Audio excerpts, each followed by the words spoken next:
everyone, it's Christy, it's Yoga Mouse Studio, and it's side plank day. There's a million different ways to do it and all of them work. So don't hate on yourself. If one doesn't work, I've got the answers.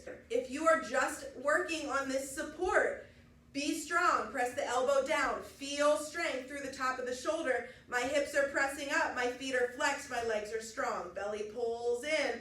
I feel my back and belly working together.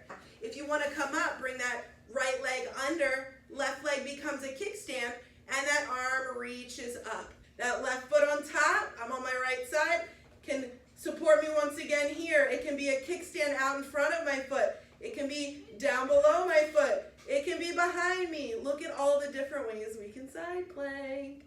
No excuses. It builds stability, strength, and structure from top to bottom.